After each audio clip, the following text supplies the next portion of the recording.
मुझे दीने इस्लाम से प्यार है, मुझे दीने इस्लाम से प्यार है। अस्सलामु अलैकुम वरहमतुल्लाहि वबरकातुहू। अल्लाह ताला के फजल व करम और नबी सल्लल्लाहु ताला अलैहि वसल्लम की नज़र इनायत से आज हम इस वीक की चौथी क्लास के लिए हाजिर खिदमत है। बहुत सारे हमारे अहबाब ने हमारी क्लासेस का रिव्यू दिया, फीडबैक किया, मैं उन सब का शुक्रिया अदा करता हूँ। और आज हम एक दफ़ा पहले पीछे जो पड़ा हुआ है उसको एक दफ़ा सारा देख लेते हैं 3-4-5 मिनट के अंदर, फिर इंशाअल्लाह ताला हम अपनी आज की नई क्लास की तरफ चलेंगे। सबसे पहले सबक में हमने वरासत के अरकान पढ़े थे। उसमें हमने 3 चीज़ें पढ़ी थी, मोरिस, वारिस और मीरास। फिर हमने वरासत के असबाब पढ़े थे, क़राबत, ज़ौजियत और विला। फिर हमने वरासत की शराइत पढ़ी थी, मोरिस की वफ़ात, वारिस का ज़िंदा होना और मवाने। इसके बाद हमने पढ़ी थी तरका से मुतल्लिका हुकूक। 4 चीज़ें पढ़ी थी हमने, तजहीज़ व तकफ़ीन, दैन मुकम्मल अदा करना, वसीयत 1/3 के साथ और वरसा में तकसीम। तजहीज़ व तकफ़ीन में मर्द और औरत के लिए हमने 3-3 तरह के कफ़न पढ़े थे, कफ़ने सुन्नत, कफ़ने किफ़ायत और कफ़ने ज़रूरत। औरत के लिए हमने 3 तरह के कफ़न पढ़े थे, कफ़ने सुन्नत, कफ़ने किफ़ायत और कफ़ने ज़रूरत। जिन चीज़ों से वरासत नहीं मिलती उनमें एक हमने पढ़ा था रिक़ियत। मैंने उसका सारे का नक्शा बना दिया। एक रिक़ियत की किस्म है ताम, एक है नाक़िस। जो रिक़ियत ताम है वो गैर मशरूत है, यानी ग़ुलाम मुकम्मल। जो नाक़िस है उसमें 3 सूरतें, मुदब्बर है, मकातिब है, उम्मे वलद है। क्योंकि ये है नहीं इसलिए मैंने इसकी तफसील नहीं बताई। दूसरे नंबर पर है कत्ल। कत्ल में 5 किस्में हैं, क़त्ल अमद, क़त्ल शिब्ह अमद, क़त्ल ख़ता, क़त्ल शिब्ह ख़ता और क़त्ल बिस्सबब। तीसरी हमने वरासत से रोकथाम की चीज़ पढ़ी थी, इख्तिलाफ़ दीन, दीन का मुख्तलिफ होना। चौथे नंबर पर हमने इख्तिलाफ़ दार, मुल्कों का मुख्तलिफ होना, ये शर्त थी गैर मुस्लिमों के लिए। ये हमने इससे पहले तक सारी चीज़ें पढ़ी हुई हैं। फिर कल के लेक्चर में हमने ये पढ़ा था कि कितने अहबाब हैं जिनको वरासत में से हिस्सा मिलता है, परसों पढ़ा था। उनमें असहाब फ़राइज़, असबात नसबिया, असबात सबबिया, असबात सबबिया के मुज़क्कर असबात, रद्द अला ज़विल फ़राइज़ नसबिया, ज़विल अरहाम, मौलाए मवालात, मुक़िर लहू बिन नस्बि अल गैर, मूसा लहू बिजमीइल माल और बैतुल माल। और जो हमने कल अपना लेक्चर पढ़ा था उसमें हमने ये अहबाब पढ़े थे कि असहाब फ़राइज़ में जो 12 अहबाब हैं उनमें से किस किस का नाम है, कौन कौन सी शख्सियत है। तो 4 मर्द हमने डिस्कस किए थे, शौहर, बाप, दादा और अखियाफ़ी भाई।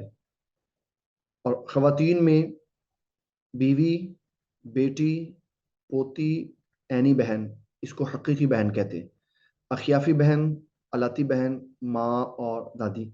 नीचे मैंने इन सब के अहवाल ज़िक्र कर दिए हैं। शौहर के 2 तरस के अहवाल हैं, यानी उनको 2 तरस से माल मिलेगा। बाप को 3 से, दादाजी को 4 से, अखियाफ़ी भाई को 3 से, बीवी को 2 तरस से और बेटी 3, पोती 6, ऐनी बहन 5, अखियाफ़ी बहन 3, अलाती बहन 7, माँ 3 और दादी 2 तरस से। ये वो सारी चीज़ें हैं जो हमने इससे पहले ज़िक्र की। कल हमने शौहर के हवाल पढ़े थे। शौहर को 2 तरह का माल मिलता है। नंबर 1, औलाद ना हो। नंबर 2, औलाद मौजूद हो। अगर औलाद ना हो, शौहर है, माँ है या बाप है, एक है, दोनों नहीं है। और दूसरी सूरत में शौहर है, बेटी है और बाप है। शौहर का हिस्सा 1/2 है, निस्फ। औलाद ना हो तो इसको कितना मिलेगा? निस्फ, 1/2। औलाद मौजूद हो तो 1/4, 1/4 हिस्सा मिलेगा। बेटी होगी तो 1/2 हिस्सा मिलेगा और माँ बाकिया बाप को मिलेगा। हमने मिसालों को समझने के लिए 100,000 का डिजिट्स पहले से लिया हुआ, ये हमारा 1 लाख रुपया है जिसको हमने कुल अहबाब पर तकसीम करना है। माँ नहीं है। अब इनमें सबसे छोटा डिजिट्स 2 है तो इसके करेंगे 2 हिस्से। एक हिस्सा शौहर को मिल जाएगा, एक हिस्सा बाकी बचा हुआ बाप को मिल जाएगा, यानी शौहर को 50,000 और 50,000 बाप को मिल जाएगा। दूसरी मिसाल में इसमें 4 मौजूद है पहली किस्म का, और पहली किस्म का 2 मौजूद है, तो इसमें छोटा है 4। माल के हिस्से करेंगे 4। शौहर को चौथा हिस्सा देंगे, यानी एक हिस्सा। एक हिस्सा ये टोटल बनेगा 25,000। बेटी को चौथे का निस्फ मिलेगा, इसको मिलेंगे 2 हिस्से, ये मिलेंगे इनको 50,000, और जो 25,000 बाकी बचा हुआ है ये वालिद को मिलेगा। ये वो कल का सबक था जो हमने इसकी रिवीजन की है कि शौहर के 2 अहवाल हैं। ये कल के सबक को हमने रिपीट कर लिया। अब हम चलते हैं आज के नए सबक की तरफ। अब हम सबसे पहले पढ़ेंगे बाप के अहवाल। बिस्मिल्लाहिर्रहमानिर्रहीम। बाप के 3 अहवाल हैं। नंबर 1, एक है फर्जी हिस्सा, जो हमने कुरान मजीद में पढ़ा था, वाली अबवैहि लिकुल्लि वाहिदिम मिनहुमुस सुदुस। माँ बाप हों तो हर एक को छठा हिस्सा मिलेगा। तो ये 1/6 हिस्सा बाप का फर्जी हिस्सा। दूसरा हिस्सा बाप को मिलेगा फर्जी हिस्सा, फिर उसके बाद दोबारा बाप को मिलेगा असबा होने की वजह से। तीसरा हिस्सा है वालिद गिरामी का महज या सिर्फ ओनली असबा। असबा क्योंकि हमने अभी पढ़ा नहीं हुआ, इसलिए हमें असबा की समझ नहीं आई कि इसमें बाप को दोबारा क्यों हिस्सा मिल रहा है। सिर्फ इतनी बात यहाँ अर्ज कर दूं, असबा की तारीफ में हमने ये पढ़ा था, असबा वो हिस्सेदार होता है जो फराइज से बच जाने वाला सारा माल ले जाता। अब आप फर्जे मुतलक या फर्जी हिस्से की मिसाल देखें। मैयत है, बाप है, इसके साथ है बेटा। अब बाप का बनता है 1/6 हिस्सा फर्जी। तो इस मसले को हम, इस हिस्से को, बाप की जायदाद को 6 पे तकसीम करेंगे। 6 हिस्से इसके बनाएंगे। कितने हिस्से बनाएंगे? 6। हमारे पास टोटल अमाउंट है 1 लाख रुपया। इसके जब हम 6 हिस्से बनाएंगे तो वालिद गिरामी का पहला हिस्सा होगा 1 लाख का छठा हिस्सा, यानी 16,666 रुपये। ये कहते हैं बाप का फर्जी हिस्सा है। ये मिसाल है इसकी। बाकी जो है वो बेटे का असबा होने की वजह से सारा माल बेटे को मिलेगा। अगर बाप एक है और इसके साथ कोई बेटा मौजूद है या पोता मौजूद है, तो बाप को फर्जी हिस्सा मिलेगा 1/6, और बाकी सारा माल जो है वो बेटा या बेटे का बेटा ले जाएगा, पोता ले जाएगा। ये एक मिसाल थी जो फर्जी हिस्से की थी। अब हम इस की मिसाल पढ़ने लगे हैं। फर्जी हिस्सा प्लस असबा।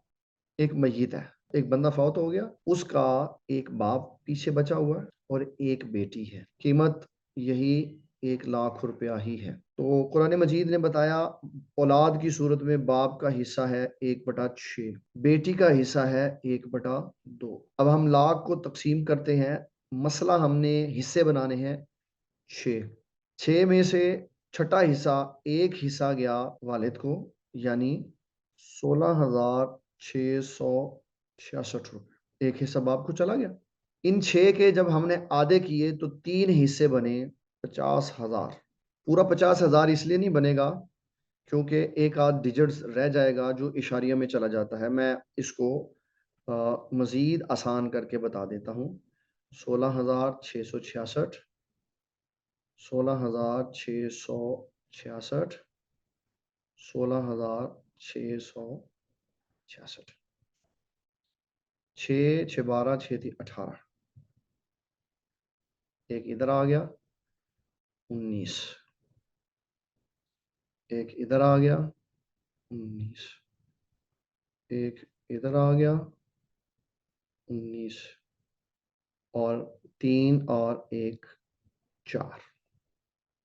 49,998 में। तो ये आधा हिस्सा जो है ये इशारिया में इसलिए चला गया है कि 1,00,000 के 6 बराबर हिस्से अभी हमने सीखे नहीं है। अब जब हम आगे जाएंगे हिस्सों की बराबर तकसीमकारी के ऊपर कि अगर सारे हिस्से बराबर तकसीम नहीं हो रहे तो फिर उसका क्या तरीक़ेकार है, उसमें फिर हम ये सीखेंगे कि हिस्से बराबर कैसे निकालें। तो 6 हिस्सों में से 3 हिस्से बेटी को मिल गए, ये एक हिस्सा बाप को मिल गया। अब बाप की मैयत की विरासत में से हमारे पास 2 हिस्से बाकी बचे हुए रह गए। उसको हम दोबारा वालिद गिरामी को देंगे असबा होने की वजह से कि जब बाप और बेटी आपस में मैयत के रिश्तेदार बन जाएं तो एक हिस्सा बाप को मिलता है फर्जी 1/6, बेटी को मिलता है आधा और बाकी दोबारा जितना बचा हुआ माल होता है ये असबा होने की वजह से वालिद को मिलेगा। वालिद को क्यों मिलेगा ये आपका सवाल करना तो अभी बनता है, लेकिन मैं इसको एक्सप्लेन नहीं कर सकता इसलिए कि हमने अभी असबियत नहीं पढ़ी। असबात जब पढ़ेंगे उसकी 3 किस्मों की 4-4 शिक्के जब हम अंदर से पढ़ लेंगे तो फिर हमारा ये सवाल खुद ब खुद हल हो जाएगा। वैसे जिन अहबाब ने हमारे इस्लाम के मुअज़्ज़ज़ व मोहतशम अहबाब जो ग्रुप में मौजूद हैं, उनमें से अगर किसी ने ये सवाल नोट करना है कि बाप असबा कैसे बन गया है, तो वो नोट कर ले, जब हम असबात की बहस पढ़ेंगे, उसमें वो ये सवाल कर सकता है। और तीसरा हिस्सा है असबा महज़, असबा महज़। ये वाली अब हम तीसरी सूरत हाल पढ़ने लगे। कोई फौत हुआ, उसका सिर्फ बाप मौजूद था और माँ मौजूद थी, अभी उसकी शादी नहीं हुई थी, बरसरे रोज़गार था। और जब कोई शख्स बरसरे रोज़गार हो और उसके पास प्रॉपर्टी मौजूद हो और शादी ना हुई हो, बीवी बच्चे उसके ना हो, बहन भाई ना उसके हों, तो उसकी कुल जायदाद को देखते हैं कि क्या बनता है। अब माँ का पहले शरई हिस्सा निकलेगा 1/3। इसका मतलब है सबसे छोटा डिजिट्स इसमें हमारे पास 3 मौजूद है, तो कुल मालियत के हम करेंगे 3 हिस्से। जब हमने 3 हिस्से कर लिए तो 1 हिस्सा दे देंगे हम माँ को। अब हमारे पास रकम वही है 1,00,000 रुपया। 1,00,000 का तीसरा हिस्सा बनता है 33,333 रुपये। और जो बाकी बचा हुआ है ना सारे का सारा, क्योंकि और कोई रिश्तेदार नहीं है, तो वो बाप को दे देंगे 66,666 रुपये। तो 1 रुपए की कमी के साथ ये 1,00,000 पूरा हो जाएगा। अब वो कमी हम इंशाअल्लाह ताला आगे चल के हिस्सों की तक़सीमकारी में पढ़ेंगे। और मैं आपको ये बता देता हूँ कि इसको कहते हैं मखारिज निकालने का तरीका। मखारिज निकालने का जब हम तरीक़ेकार पढ़ेंगे और उनके दरमियान निस्बतों के कवानीन पढ़ेंगे तो हमें इंशाअल्लाह ताला मखरज निकालने का तरीक़ेकार सारा पता चल जाएगा। तो 1 रुपया इस मिसाल में, ये जो हमने तीसरी पढ़ी है इस वाली मिसाल में, और 2 रुपए जो इस वाली मिसाल में हमारे कहीं नहीं ना जा रहे, फिर इंशाअल्लाह वो हिस्से हमारे पूरे तक़सीम हो जाएँगे और हमें एक नया ज़ाबिता-कार पता चल जाएगा कि हमने माल कैसे तक़सीम करना है। तो 2 सवाल आपने नोट करने हैं कि ये जो 2 रुपए इधर से बच गए, इधर से, और 1 रुपया जो यहाँ कहीं तक़सीम नहीं हुआ, वो किधर जाएगा, तो वो इंशाअल्लाह हम उधर पढ़ेंगे जाके, जब हम मखारिज का बयान पढ़ेंगे। और बाप को 2-2 बार हिस्सा क्यों मिला, ये हम जब असबात का बयान पढ़ेंगे तो फिर उसके ऊपर हम इंशाअल्लाह इसके ऊपर गुफ्तगू करेंगे। अब मैं तकरीबन 5 मिनट के लिए माइक ऑन करूँगा और मैं ये चाहूँगा कि अगर किसी ने बाप के अहवाल पे कोई गुफ्तगू करनी है, कोई सवाल करना है, तो वो मुझसे सवाल कर सकता है। फिर उसके बाद हम दादा की तरफ चलेंगे। जिसने सवाल करना है हैंड रेज़ करे, मैं उसका माइक ऑन कर देता हूँ। जी, अस्सलाम वालेकुम। मुझे ये पूछना था, ये जो आपने वर्ड लिखा था ना, बाप और माँ बकी, क्या वर्ड होता है? माँ बाकिया, जो बचा हुआ है। माँ बाकिया, जो बचा हुआ है। मतलब जो माल बचा हुआ है वो? जो जो माल बचा हुआ है उसको कहते हैं माँ बाकिया। मैं लफ्ज दोबारा लिख के आपको बता देता हूँ। माँ का मतलब है जो, बाकिया का मतलब है हिस्सों में तकसीम नहीं हुआ, बच गया है, जो बाकी बचा हुआ है। जी जनाब जी। इसके अलावा कोई क्वेश्चन नहीं है। अब हम दोबारा चलते हैं दादा के अहवाल की तरफ। दादा के अहवाल हैं 4। नंबर 1, अब हम जिक्र पढ़ रहे हैं दादा के अहवाल।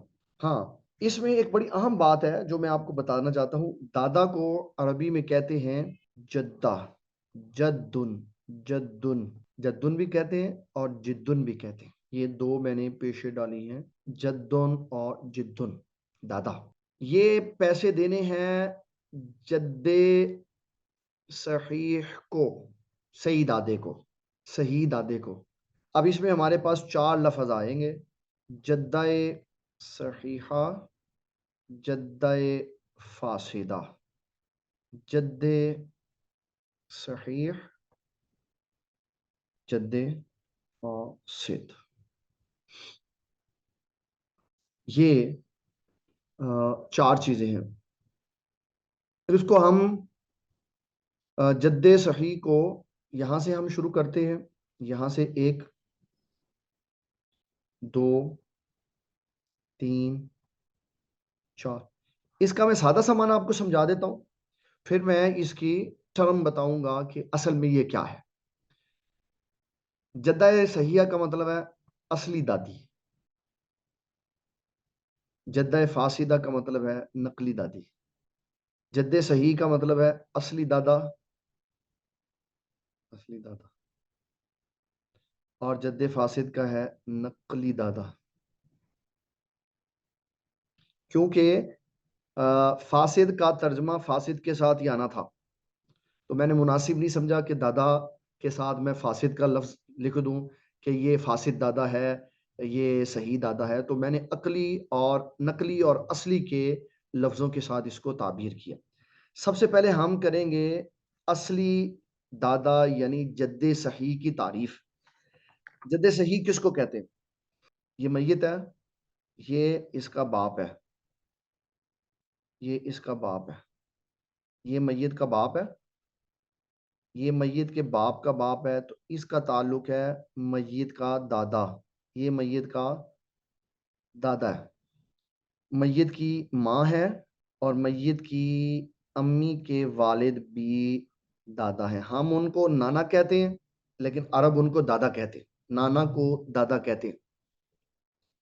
ये दादा बाप का बाप है, ये दादा माँ का बाप है। अब इसकी तारीफ समझिएगा। ऐसा दादा, ऐसा दादा जिसकी मय्यत की तरफ निस्बत करें, ऐसा दादा जिसकी मय्यत की तरफ निस्बत करें तो कोई दरमियान में खातून ना आए।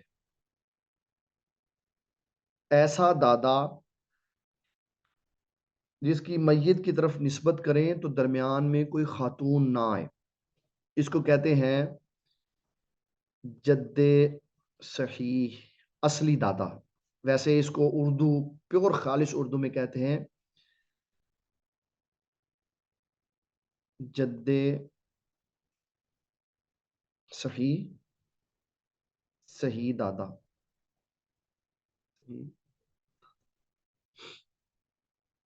और वो दादा जिसकी निस्बत जब मय्यत की तरफ करें तो दरमियान में ये खातून आ गए, इसको कहते हैं फासिद दादा या नकली दादा। इसको, ये है टर्म दादों के बारे में। बाप का बाप ये है जद्दे सही, और माँ का बाप जो है ये है जद्दे फासिद, ये अरबी टर्म में। उसके बाद है अगली दो किस्में, जद्दाए सहीहा और जद्दाए फासिदा। अब हम यहाँ मैयत की शक्ल बना लेते हैं और मिसाल को समझने के लिए हम अब जद्दाए सहीहा कहते हैं, यानी सही दादी। इसकी तारीफ करते हुए हम ये कहेंगे कि जद्दाए सहीहा वो दादी है, ये जद्दाए सहीहा वो दादी है जिसकी मैयत की तरफ निस्बत करें तो कोई जद्दे फासिद ना बीच में आए। जद्दे फासिद कौन था? नाना, ये बीच में ना आए। यानी हम कहेंगे बाप की माँ और माँ की माँ। इसको मैं दोबारा स्क्रीन रेज करके दोबारा नए सिरे से समझाता हूँ ताकि आपको बात क्लियर हो जाए। जद्दाए सहीहा और जद्दाए फासिदा, ऐसी दादी जिसकी मैयत की तरफ निस्बत करें तो कोई जद्दे फासिद बीच में ना आए, जद्दे फासिद ना आ जाए बीच में।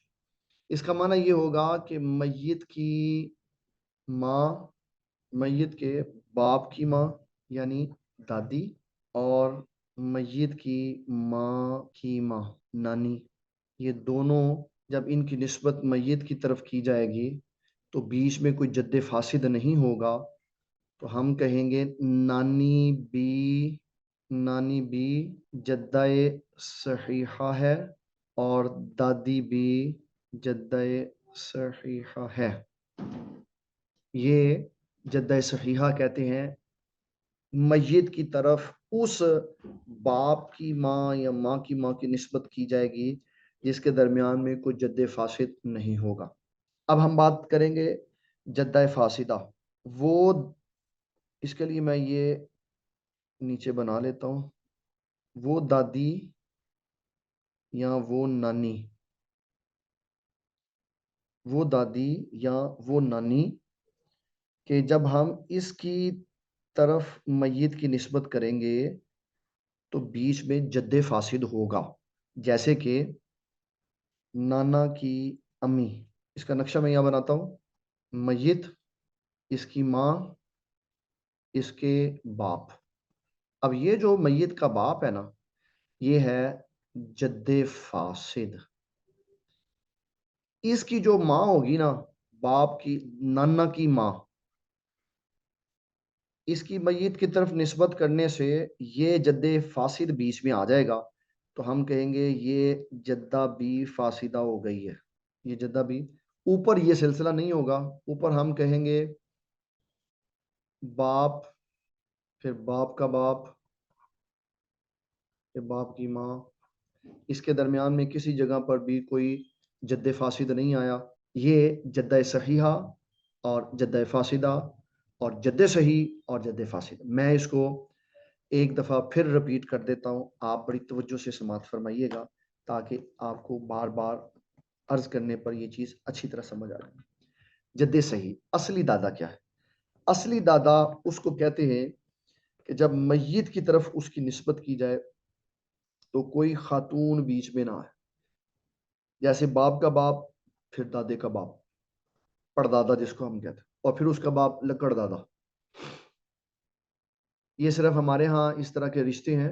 नबी सल्लल्लाहु अलैहि वसल्लम जब अपने अब्बा जान का जिक्र करते तो फरमाते अना मोहम्मद इब्न अब्दुल्लाह इब्न अब्दुल मुत्तलिब इब्न हाशिम इब्न अब्द मनाफ इब्न कुसै इब्न किलाब इब्न मुर्रत इब्न काब इब्न लुअय इब्न गालिब इब्न फिहर इब्न मालिक इब्न नदर इब्न किनानत इब्न खुज़ैमत इब्न मुदरिकत इब्न इलियास इब्न मुदर इब्न नज़ार इब्न मुअद्द इब्न अदनान रिज़वानुल्लाहि ताला अलैहिम अजमईन। तो आप अपने 21 दादाओं के नाम जुबानी सुना देते थे और फरमाते थे रब्बे कायनात जल्ला जलालुहू ने मुझे इतना ही हुक्म इरशाद फरमाया है, अगर अल्लाह ताला जल्ला जलालुहू मुझे इससे ज़्यादा का हुक्म इरशाद फरमाता तो मैं आदम अलैहिस्सलाम तक सारे ही दादाओं के नाम सुना देता। ये हमारे आका सल्लल्लाहु अलैहि वसल्लम की शान अक़दस। वैसे हमारे जो मुअर्रिखीन हैं, तारीख़ वाले या सीरत निगार, उन्होंने नबी सल्लल्लाहु अलैहि वसल्लम का शजर नसब हज़रत आदम अलैहिस्सलाम तक लिखा हुआ है, लेकिन इसकी कोई तहकीक नहीं है, कोई सनद नहीं है, क्योंकि सनद थे हमारे आका सल्लल्लाहु अलैहि वसल्लम और आपने हज़रत अदनान तक सुनाया है, इससे आगे नहीं सुनाया। जद्दे सही उस दादा को कहते हैं कि जिस दादा और मय्यत के दरमियान में खातून मौजूद ना हो, और जद्दे फासिद उस दादा को कहते हैं जिसके और मय्यत के दरमियान में कोई औरत मौजूद हो, और जद्दा सहीहा उसको कहते हैं कि उस मय्यत और उस दादी के दरमियान में जद्दे फासिद ना हो, और जद्दा फासिदा उस दादी को कहते हैं जिसके और मय्यत के दरमियान में कोई जद्दे फासिद मौजूद हो। ये मैंने 4 चीज़ें आपको रिपीट करके बता दी। अब मैं आपको लेके चलता हूँ दादा के अहवाल की तरफ। दादा के अहवाल हैं, इस दादा से मुराद है जद्दे सही, दादा जद्दे सही के अहवाल। ये आपके लिए काम है, होमवर्क है, जो आपने खुद करना है प्रैक्टिस। मैं सिर्फ नाम लिखूंगा और उनके हिस्से का तयन कर दूंगा, और मैं आपको ये काम दूंगा घर के लिए कि आप प्रैक्टिस करें, और जिसकी प्रैक्टिस हो जाए वो अपने मोबाइल से ग्रुप में या मुझे पर्सन में शेयर कर दे। मैं चेक कर लूँगा कि क्या उसने सही समझा है। दादा के अहवाल हैं 4। इसके लिए मैं लाइन लगा के एक सेंटर पॉइंट लिखना चाहता हूँ।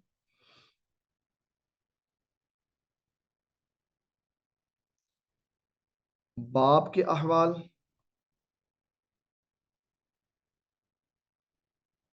दादा के अहवाल, ताकि समझने में दिक्कत ना आए।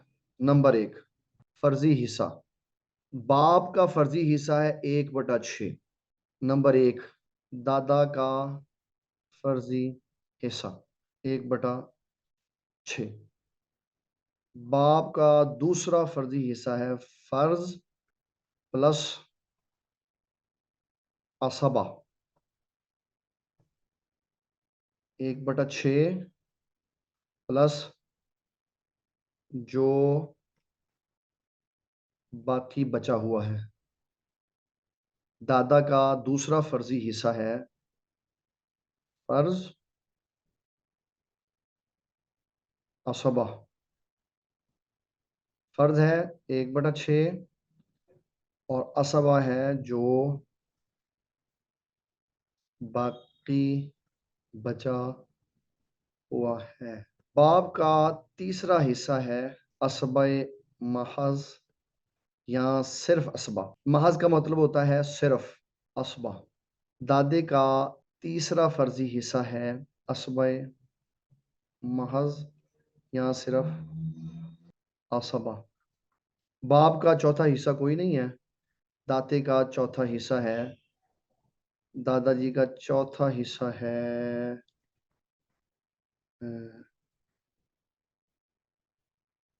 महरूमियत, यानी दादा के हिस्से कुछ नहीं आना। अब आपने इसको गौर से सुनना है। मैंने बाप के फर्जी हिस्से में मिसाल समझाई थी। पहली मिसाल में मैंने मिसाल दी थी बाप और बेटा। मय्यत फौत हो गई, उसका बाप भी मौजूद था, उसका बेटा भी मौजूद था। तो 1/6 हिस्से में से छठा हिस्सा बाप को दिया, बाकी 5 हिस्से बेटे को दे दिए। इसी मिसाल को दादा की मिसाल पे ले जाना है। एक मिसाल मैं समझा देता हूं ताकि आपको, ये हम पहली सूरत की मिसाल पढ़ने लगे। मय्यत का दादा है और मय्यत का बेटा है, तो इसका 1/6 हिस्सा आएगा। तो मिसाल हिस्सा कितने हिस्से होंगे कुल माल के? 6 हिस्से। तो दादाजी को एक छठा हिस्सा मिल जाएगा 1, और बाकी 5 हिस्से बेटे को मिल जाए। तो जो मिसालें आपने बाप के ऊपर पढ़ी है ना, यही मिसालें सारी आपने दादा के ऊपर फिट कर देनी है। बाप के नाम की जगह दादा का नाम लिख देना। और जो चौथी मिसाल है उसमें आपने लिख देना है कि अगर मय्यत दुनिया से जाने वाला बंदा एक बाप छोड़ के मरा है, एक दादा छोड़ के मरा है, एक बेटा छोड़ के मरा है और एक बेटी छोड़ के दुनिया से गया, तो दादा महरूम हो जाएगा, इसलिए कि बाप के होते हुए दादे को कोई शय नहीं मिलेगी। ये है दादे के 4 हिस्से। मैं फिर दोबारा रिपीट कर रहा हूं ताकि आप इसको समझ लें। दादा का जब हिस्सा बयान करेंगे तो दादा जान के 4 हिस्से होंगे। नंबर 1 फर्जी हिस्सा, ये वाला 1/6, इसको कहते हैं फर्जी हिस्सा। फर्ज मा तासीब, फर्ज भी मिलेगा 1/6 और बाकी बचा हुआ भी मिलेगा। और तीसरी सूरत है दादाजी को सिर्फ असबा होने की सूरत में जो बचा हुआ माल है वो मिलेगा। और चौथी सूरत ये है कि अगर बाप मौजूद हुआ मैयत का, फिर दादाजी महरूम हो जाएंगे। ये महरूमियत होगी। ये मैंने आपको जद्दे सही के अहवाल बताए, जद्दे फासिद के नहीं बताए। जद्दे फासिद को माल में से हिस्सा मिलता है, क्योंकि जद्दे फासिद जद्दे सही नहीं होता, तो ये अपनी पोजीशन डाउन करके असबात और असहाब फ़राइज़ से नीचे चला जाता है और इसको जगह मिलती है ज़विल अरहाम में, छठे नंबर पर। छठे नंबर पर जाके माल बचा हो तो फिर नाना जी के हिस्से में अपने नवासे की तरफ से कोई माल आता है। अगर माल बच जाए या रिश्तेदार ना हो, बेटे की तरफ से, पोते की तरफ से, ऊपर बाप की तरफ से, दादे की तरफ से कोई माल ना, कोई रिश्तेदार मौजूद ना हो, तो फिर ज़विल अरहाम, फिर नाना जी को माल छठे नंबर पे मिलता है। ये मैंने बाप और दादा के अहवाल बयान किए हैं। मैं दोबारा फिर स्क्रीन की तरफ आऊँगा और चाहूँगा कि कोई अगर सवाल करना चाहता है तो वो सवाल कर ले। मैं उसके सवाल को जवाब दे के फिर हम आज अख्याफी भाई के अहवाल भी पढ़ लें। 3 वाला समझ नहीं आया। 3 वाला इसलिए समझ नहीं आया, ये सवाल लिखा हुआ है अब्दुल रसूल इस्लाम साहब ने कि तीसरे वाला समझ नहीं आया, बाप का तीसरा हाल या दादा का तीसरा अहवाल। इसको अभी आप यहाँ पर नहीं समझ सकते, इसलिए कि जब असहाब फ़राइज़ के 12 फ़र्द पूरे हो जाएँगे, दूसरा पोर्शन आएगा असबात का। जब मैं असबात की आपको 3 किस्में समझा दूँगा ना, तो फिर ये असबाब बाप कैसे बन गया, ये चीज़ वहाँ पे हम सवाल करेंगे। इस सवाल को आप नोट करके अपने पास महफ़ूज़ रख लें। जी, मैंने सवाल के लिए जी, मैं इंशाअल्लाह ताला कोशिश करूँगा। जी, सवाल करें। जिसमें जो पहले वाला ना जिसमें खातून की पार्टिसिपेशन नहीं होनी चाहिए, वो ठीक है, लेकिन उससे जो नीचे वाला है ना, मैं अभी इसको वो बिल्कुल जी, मैं अभी जद्द सही और जद्द फासिद और जद्द सहीहा और जद्द फासिदा को एक ही नक्शे के ऊपर वाज़े करके देता हूँ। बार-बार लाइनें नहीं लगाऊँगा ताकि आपको समझने में दिक्कत पेश ना आए। मैं इस मिसाल को दोबारा रिपीट कर देता हूँ। मैं ज़रा सवाल ले लूँ, इसको मैं दोबारा रिपीट कर देता हूँ। जी, और इसको करने के बाद ना जो काम हम लोगों ने करना है, वो क्या करना है, कैसे करना जी, है? वो भी मैं बता देता हूँ, वो भी इंशाल्लाह बता देता हूँ। कोई सवाल और? चलें, मैं दोबारा बोर्ड की तरफ चलता हूँ। जद्दा सहीहा और जद्दा फासिदा का नक्शा दोबारा रिपीट कर देता हूँ। ये मय्यत है, ये उसके वालिद हैं, बाप, ये बाप के बाप हैं, दादा जान, ये दादा जान की अम्मी हैं, दादी, ये दादा जान के अब्बा जान है, ये भी दादा जान है। ये माँ है मय्यत की, ये इनके वालिद हैं, नाना, और ये नाना का बाप है, परनाना। ये इनकी परनाना की बीवी हैं, परनानी। ये इनकी वालिदा हैं, ये परनानी। अब हमने जद्दे सही देखना है, जद्दे फासिद देखना है, जद्दे सहीहा देखना है और जद्दे फासिदा। जद्दे सही, हार वो नाना, हार वो दादा जिसकी मय्यत तक रसाई हो, बीच में दरमियान में खातून कोई ना आए। ये बाप है, ये दादा है, कोई खातून नहीं, ये दादा है, कोई खातून नहीं है बीच में। जद्दे फासिद, जिसका मैयत तक ताल्लुक जोड़ा जाए तो कोई औरत बीच में आ जाए, ये औरत आ गई, ये औरत बीच में आ गई। उसके बाद है जद्दे सहीहा, जद्दे सहीहा, ये है दादी, दादे की बीवी, ये है दादे का बाप, परदादा,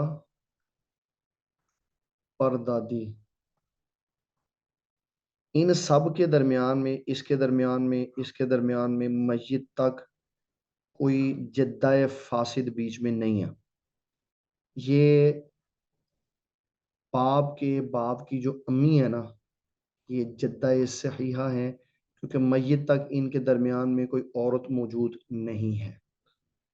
और जद्दाए फासिदा ये वाली पर नानी है, जिसके दरमियान में ये जद्दे फासिद मौजूद है। जहां जद्दे फासिद होगा, उस जद्दे फासिद की जो अम्मी होगी वो जद्दाए फासिदा होंगी। अब ये माँ की जो माँ है ना, नानी जान, ये जद्दाए फासिदा नहीं है, क्योंकि नानी का जब रिश्ता मैयत से जोड़ा जाएगा ना, तो दरमियान में कोई जद्दे फासिद नहीं आएगा। ये मैंने एक पेज के ऊपर सारा आपको नक्शा एक बार फिर रिव्यू करवाया है, तो उम्मीद है आपको इसकी समझ आई होगी। ये आप नोट करें, मैं इंशाल्लाह इसका नक्शा भी ग्रुप में शेयर कर देता हूँ अभी थोड़ी देर तक। आपने कहा था माल बच जाएगा तो हिस्सा मिलेगा, जो माल तकसीम हो गया तो बचेगा कैसे? बशारत भाई, आपका सवाल है, मैं आपका माइक ऑन कर रहा हूँ, बल्कि सभी का ऑन कर देता हूँ, ताकि जिसने सवालात करने हो तसल्ली से कर सकता है। आप सवाल करें लिखे हुए कि मुझे समझ नहीं आई। मुबारक हामिद जनाब सवाल करें, मुबारक भाई, माइक मैंने आपका ऑन कर दिया। अस्सलाम वालेकुम। मैंने पूछना था कि अगर अब्बू फोत हो गए हैं और दादा अब्बू जिंदा हैं, दादू जिंदा हैं, तो उन क्या उन बच्चों का जायदाद में हक नहीं होता? आप सवाल दोबारा रिपीट करें और मसले को इस तरह सुनाएं कि मय्यत फौत होने वाले के साथ क्या ताल्लुक है और किसके मुतालिक सवाल कर रही हैं, क्योंकि जब आप बाप और दादा बोलेंगी ना, तो बात ऊपर चली जाएगी और समझा जाएगा कि मय्यत का बाप हो रहा, इसलिए मसले को अच्छा। वाजे करें। अच्छा जी, जैसे कि मेरे मामू की डेथ हो गई हुई है, तो ओके उनके बच्चे, जी, ओके। ठीक है, तो आगे से अब कहा जा रहा है कि उनके बच्चों का हक नहीं बनता क्योंकि वो अपने वालिद की जिंदगी में फोत हो गए थे। ओके, इसका तो ये हमने, सवाल है कि जी जी क्या। जी, मैं आपका सवाल समझ गया हूँ। क्या जी जी। बाप के विसाल कर जाने पर दादे की विरासत से पोते का हिस्सा है कि नहीं? आप ये बेसिकली ये जी जी। क्वेश्चन करना जी जी। चाहते। जी जी। इसमें मैंने जब हमारा दूसरा लेक्चर था तो बताया था कि शरीयत इस्लामिया और शरीयत इस्लामिया के बाद इस्लामिक जमहूरिया पाकिस्तान का 1961 का जो मुस्लिम आइली कवानीन है, उसके अंदर ये शिक मौजूद है कि अगर किसी शख्स का बेटा उसकी ज़िंदगी में विसाल कर जाए, तो बेटे को जो हिस्सा बाप की वफ़ात के बाद मिलना था, अब वो पोते को मिलेगा। इस पे मैंने मिसाल जी समझाई थी कि अगर 4 बेटे हैं, एक फौत हो गया, तो पोते को 25,000 मिलेगा। जबकि अगर दादा जान वसीयत का इस्तेमाल करें, तो 1 लाख रुपया अगर उनके पास हो और उनके 4 बेटे हों, उनमें से एक विसाल कर जाए, तो 3 बेटों को 22-22 हज़ार रुपए की विरासत मिलेगी, और जो बेटा फौत हो गया है, उसके बेटे यानी पोते को 33,000 रुपए की वसीयत मिलेगी। तो दादा जान को इस वसीयत वाले पहलू के ऊपर भरपूर तरीके से काम करना चाहिए, ताकि पोते उसकी वालिदा और उसके दूसरे बहन भाइयों को महरूमी की जिंदगी ना गुजारनी पड़े। जी हजरत, मेरा सवाल ये पूछना था, जो मायूत और दादा के दरमियान खातून आ जाए, ये बोला, इसका मतलब खातून जिंदा हो, उनका माँ या उनके दादी जिंदा हो, यही मतलब है कि? हम यहाँ ये नहीं पढ़ रहे कि उसकी अम्मी जिंदा हो या ना हो, हम ये पढ़ रहे हैं कि मस्जिद से किसी का ताल्लुक जोड़ा जाए तो वो रिश्ता क्या कहलाएगा, दादे का, दादी का, नाने का, नानी का, चाहे वो जिंदा हो चाहे वो विसाल कर गए हो। इससे हम बहस नहीं कर रहे, इसको डिस्कस नहीं कर रहे, हम डिस्कस इसको कर रहे हैं कि वो फलाना रिश्ता मैयत का क्या लगता है। बशारत यूसुफी साहब, आपने सवाल करना था, लिख के भेजा, मैं माइक ऑन कर रहा हूँ, काइंडली सवाल मुझे बताएं क्या है। मैंने आपका माइक ऑन कर दिया। लसानी साहब, आप हुजूर वाला तशरीफ फरमा हैं, शफकत फरमाएं। अस्सलाम वालेकुम रहमतुल्लाहि वालेकुम सलाम वबरकातुहू। सर, अस्सलाम वालेकुम। क्या हाल है जो? आपकी दुआएं हैं। मैं बस वो नहीं 2-3 क्लासें अटेंड कर सका आपकी। मैं आज ही आपको मैंने देखा है माशाल्लाह। मैं आपको इंशाल्लाह तीनों पीछे वाली क्लासों का लिंक भेज दूंगा, तो आप उसका लेक्चर इसमें बड़े सुनिएगा इंशाल्लाह। बड़े आसान अंदाज से आपने तफसीलन समझाया कि जद और जद्दे सही, जद्दे फासिद वगैरह जी के हवाले से। जी अब आगे जो इनकी तकसीम होनी है ना, जी। उसका तरीकाकार क्या होगा? आ, किस तरह माल की तकसीम करी? माल की तकसीम का। माल की तकसीम कारी के दो फार्मूले हमारे पास हैं। नंबर एक, जब बाप और माँ मौजूद होगी तो बाप के ऊपर जी वाले जी, सारे रिश्तेदार महरूम हो जाएंगे, और जब ठीक माँ होगा। होगी तो माँ के नीचे वाले सारे महरूम हो जाएंगे। अगर ये नहीं होंगे, बाप नहीं होगा, जी तो जी, जो बाप को मिलना है वो दादे को मिलेगा, और दादा भी नहीं है, बिल्कुल ठीक परदादा होगा। है, तो जो बाप को मिलना है वो परदादे को मिलेगा। वो परदादे को मिलेगा, ठीक हो गया माशाल्लाह। तो दूसरी सूरत ये है, एक और मसला जो है ना वो ये है, एक जी शख्स जो है वो फौत हो गया, वो बाप था। जी दादा जो है वो पहले फौत हो गया। जी अब जो बाप की विरासत बनी वो वालदा साहिबा के जिम्मे आई। जी उसके बाद वालदा की मौजूदगी में उसका एक बेटा फौत हो गया। जी वालदा हयात है और जी बाकी उसकी औलाद जो है वो हयात है उस शख्स की जो जी पहले फौत हो गया, जी बाप जो है। तो इसके बाद जो बेटा फौत हो गया है, जी। वालदा मौजूद है, हम्म। जो तकसीम होगी अगर विरासत वो अगर आप 1 मिनट दें, मैं ये वाइट बोर्ड खोल लूं। ये है जनाब, अच्छा जी, मैयत है जी, कौन फौत हो गया? जी, अब आप ये बता दें। मैयत ये मैयत जो है ना ये बाप है। नहीं, मैयत है, आप इससे आगे बात करें। इसके वालिद फौत हो गए, अब इसके ऊपर तो इसके वाले साहब पहले फौत हो गए, वालदा भी पहले फौत हो गई। दोनों फौत हो खत्म हो गए। अच्छा जी, अब ये आगे। मैयत अकेली थी। हाँ जी। अभी इसके नीचे इसकी जोजा है, जोजा है, 5 बेटे हैं, 5 बेटे हैं, 5 बेटियां हैं। 5 बेटी हैं। एक जी। बेटा जो है वो फौत हो गया जोजा की मौजूदगी में, इसका कोई कंसर्न नहीं है। यानी कि वालदा की वादा मौजूदगी में। वादा की मौजूदगी होना ना होना इसके कोई माने नहीं होते। ठीक हो गया। तो इनको अब इनको इनको ये जो फौत हुआ है ना, बाप, जी जी, जी जी, इसकी वरासत इसको भी मिलेगी, इन पांचों को भी मिलेगी, इन पांचों को ठीक भी हो गया। मिलेगी। जोजा 1/8 ही इसको मिलना था। बाकी 5 बेटे और 5 बेटियां, जी ये 15 हिस्से हो जाएंगे। इसको 1/8 मिलेगा 12,500।